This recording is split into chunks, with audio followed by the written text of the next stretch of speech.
कितना कट्टर हैं वो अपने धर्म के लिए। यही चीज़ें विश्वास हम जो है एक दूसरे के साथ ख़त्म करती जा रही हैं। मेरे योगी आदित्यनाथ की सरकार है और वो एकदम से बख्शेंगे नहीं।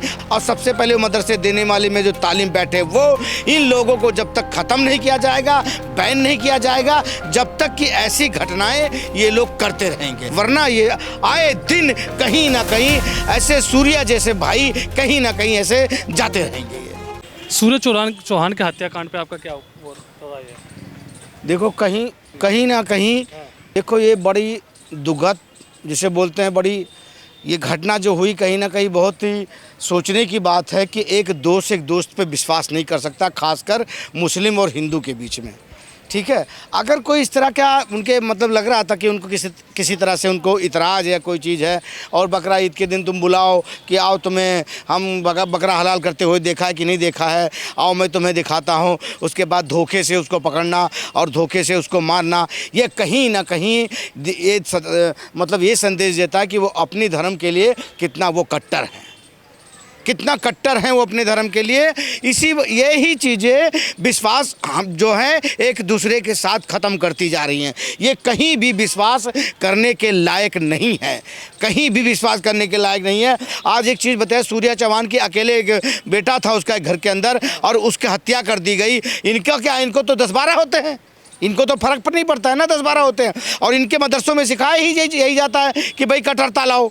ठीक है, तो सबसे पहले इनकी जहाँ से शिक्षा मिलती है, इनको जहाँ से इनको ये सोच इनके अंदर आता है, उस सोच देने वाले के और वो सोच जहाँ से मिलती है उस सोच की चीज़ों को बंद करना ज़रूरी है और ख़त्म करना ज़रूरी है। तब भी सूर्या चौहान जैसे लोगों को इंसाफ मिलेगा। नहीं तो कितने सूर्या चौहान जैसे लोग ऐसे मतलब ऐसे करे ये हरकतें करते रहेंगे और कितने अपने माँ से दूर होते रहेंगे। क्योंकि आपको मालूम होगा उसको एकदम सरेआम चक्कू मारा उसके घर वाले, उसका बाप तक शामिल था। आप सोचिए, आप उसका बाप तक।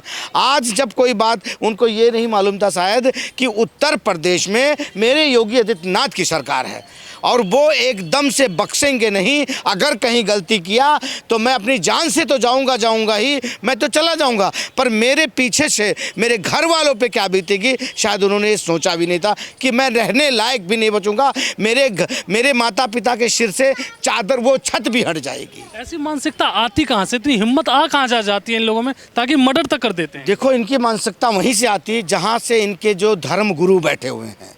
ये इनकी तालीम जो होती है मदरसे की, सबसे पहले वो मदरसा और सबसे पहले वो मदरसे देने वाले में जो तालीम बैठे वो इन लोगों को जब तक ख़त्म नहीं किया जाएगा, बैन नहीं किया जाएगा, जब तक कि ऐसी घटनाएं ये लोग करते रहेंगे। क्योंकि वो जो ज्ञान के जो इन लोगों के बैठे हुए हैं, जैसे हमारा टीचर हमें ज्ञान देता है कि किस तरह मतलब हम बच्चों को पढ़ाना, संस्कृत पढ़ाना, रामायण पढ़ाना, हर चीज़ मतलब आज की डेट में ध्यान, पर ये नहीं सिखाते हैं कि किस तरह काटना है।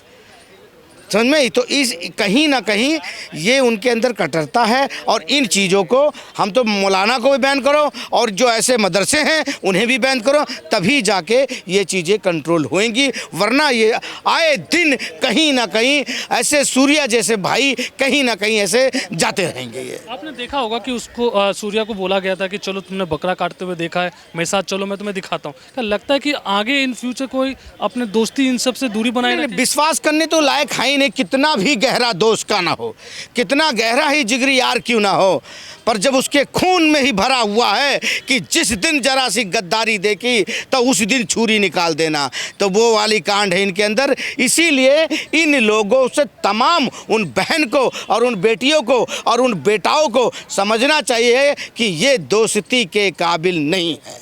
पर ये तो तालीम देते हैं ना कि भाईचारा वाली बात होती है। एक अगर कोई ऐसा काम कर जाता है तो सारे मुसलमान को आरोप लगाना चाहिए। तालीम देते हैं भाईचारा वाली, मतलब भाई बनोगे तभी तो चारा बनोगे।